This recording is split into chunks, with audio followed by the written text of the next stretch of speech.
Hello there, guys, and welcome back to That Anxious Gamer. Today, we're going to be doing a macro breakdown and in-depth look at Stormgate, the upcoming social RTS from Frostgiant Studios. I haven't heard anybody talk about this, and in this fairly concise but very detailed video, I'm going to be actually showing you the math behind worker production and basically how the economy is likely to work in the alpha of Stormgate. So first thing I want to show you guys is that if you look at the media packet here for Stormgate, this is all, public information at this point. You can see that there's two primary resources in the game. There's Ludamite, which is basically shown by the gold mine currently. So the gold mine is basically there as a placeholder art for Ludamite. And then we have Therium, which is a secondary resource that is used mainly for advanced structures. Now, how is this going to turn into play? And let's actually look at what this is going to look like in game. So check this out, guys. We're at in-game time 1:25. So we're 1 minute and 25 in the game. And we have Ludamite here. We know this must be Therium because this is from the secondary resource. So this has to be Therium. We're at 14 food and we have 130 Ludamite. Now let's watch around 10 seconds of gameplay. And I'm going to actually show you some of the math that will show exactly how much Ludamite mining each worker does. Privilege for me to be one of the first people to try out Stormgate. Really stoked about this match against Kevin. I think I'm gonna do some light harassment. So check this out. And just try to overwhelm him with a mess. Okay, 10 seconds later, guys. So we started out with 1:25, right? Was the in-game timer. That's 85 seconds in the game. And we're now at 1:35. So we're at 95 seconds in the game. We now have 194 Ludamite.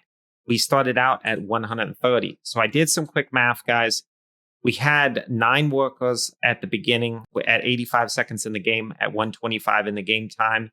And we had 130 Ludamite. We still have 9 workers because workers are building at 1 minute and 35 seconds in the game. So that's 95 seconds in game time. And so basically, in that time, we had mined from 130 Ludamite to 194 Ludamite. Therefore, per minute, we mine around 384 Ludamite a minute. Each worker, because I divided by the amount of workers that we're currently mining, should mine between 42 and 44 Ludamite a minute. So that's pretty interesting, guys. I don't think anybody's actually described that and actually showed the math of how that actually works. But basically, I had figured that out just from the in-game video. Now, that's not all, guys, though. We have actually some more important observations. So take a look at this, guys. So after I did that, I looked at what if the build time was the same as SC2. So if we started at 0 seconds and we used 12 seconds to build a worker, similar to a probe, a drone, or an SCV, we would produce about 7 workers. Since we have 9 workers, I don't think we're going to be starting the game at 2 workers. So that doesn't seem to be legitimate. Now let's go to Warcraft 3's build time. A peasant builds in around 15 in-game seconds. So if Stormgate was producing workers around the same time as Warcraft 3, we would have produced about 5.6 workers. That doesn't make sense either, because if we're at 9 workers, are we going to be starting at 4, like Brood War? I don't think so. So I actually did an in-depth test. So take a look at this, guys. This is extremely interesting. I'm super glad. I had to be very, very cautious and actually look very carefully. But I think I figured out a way to actually exactly describe how long a worker takes to produce in Stormgate. So if we look actually at 125, okay. So if I scrub up to 125 on the in-game timer, you can actually see here is the command center. It's actually going to be called the command post. The tier 1 building is called the command post for the human faction. So if you look at the command post here, or the command center, you can see that it's divided into 4 equal bars. And you can see that in this bar underneath, a worker is currently being produced.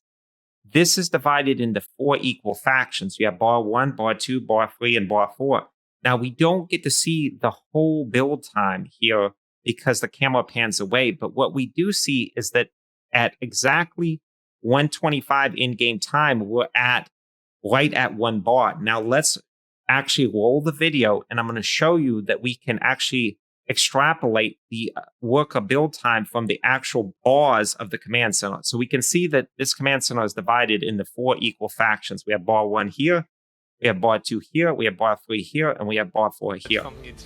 Now watch carefully, guys. Watch very carefully. Really stoked about this match. We're looking for bar 2 to fill up. harass in the early game. Okay, so right there. So there we are, guys. So at 1 minute and 31 in-game time from 125, we go from 1 bar to now 2 bars. You can see under the purple, this is the first bar, this is the second bar, guys. So right at between 130 and 131, we hit the second bar. Therefore, by actually crunching the math, each bar takes around 6 seconds, between 5 and 6 seconds. So each worker is produced between 20 seconds and 24 seconds. I felt like it was closer to 6 than to 5 for each individual bar. So that means each individual worker will come out in between 20 seconds and 24 seconds. So therefore, if we started back at 0 seconds, we would have produced in 85 seconds about 3.5 workers, which makes sense because if we had a 6 worker economy start, right?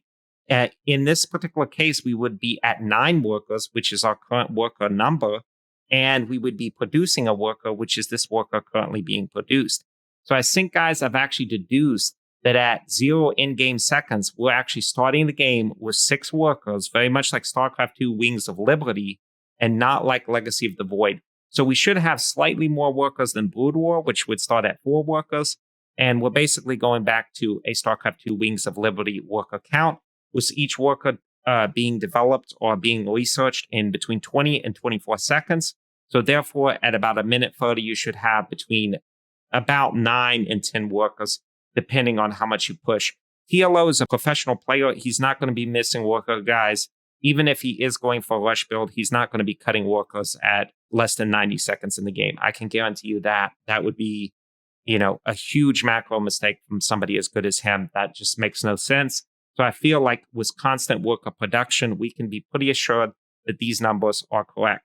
So I don't think I've seen anybody talk about that, guys. I wanted to just kind of bring that to your attention. I hope this helps you because I think this is an extremely interesting point, and I think this will kind of break down a little bit more of the macro and how the in-game worker system works. So hopefully you guys like this, guys, and hopefully this was informative, and I'll be back in the next video to explain more as I find it.